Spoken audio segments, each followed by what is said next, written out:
What's up everyone and welcome to part 2 of learning what is Xpath and how we can actually use it. So let's actually get started.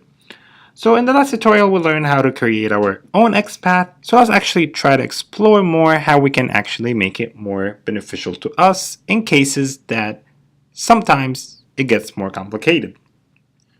So if you see, we're marking this value right now or this element.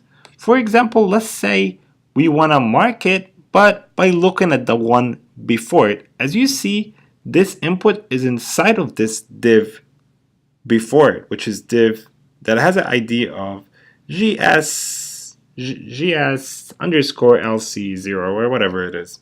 So what we actually can do is take that div right here, and then write ID, and then put it in here, and then remove the extra one that we don't need honestly, because there's only one of it anyways. So this is marking this one, but what we could do, we can put a slash input, which will mark the one after it right away.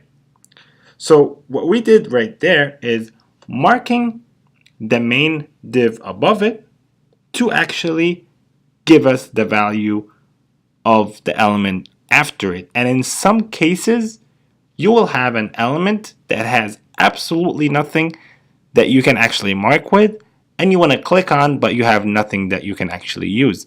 Because a lot of websites nowadays are generated automatically, so those values are generated automatically. If your company is using, like, let's say WordPress or Drupal or any website engine, some of these values are actually generated automatically, so they're not really made for automation.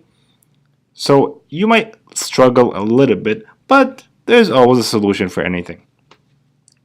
So this is one way.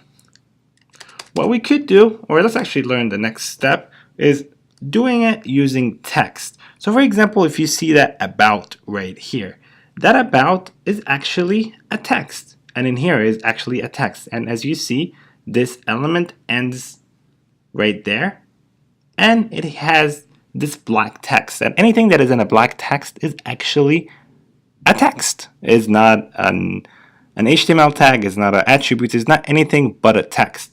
And to actually mark a text is pretty simple.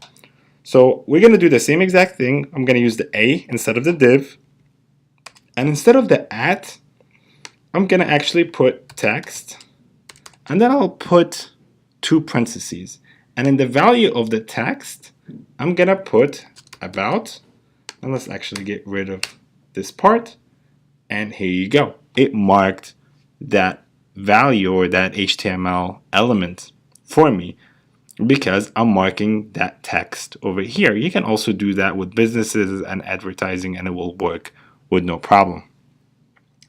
So I found this link online which is pretty useful, and I wanted to share it with you guys. This also has different examples of Xpaths as well, so let's actually go to it. And this guy, whoever wrote this, it's W3 School, pretty famous, and it actually have different categories for, let's say, books, and different prices as well. And they have actually an example of each one.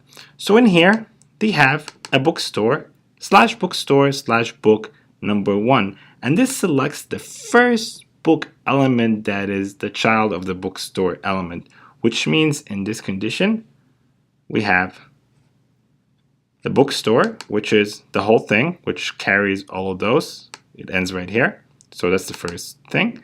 And book 1 is book number 1 right here, so this whole thing is book number 1. If we go to this case, it says select the last book element that is in the child of the bookstore element. And in this case, it's that one. This is the last one in the bookstore. And then last one, minus 1, this is for the one before last. Same idea in here, bookstore, position, and it actually tells you the position of it.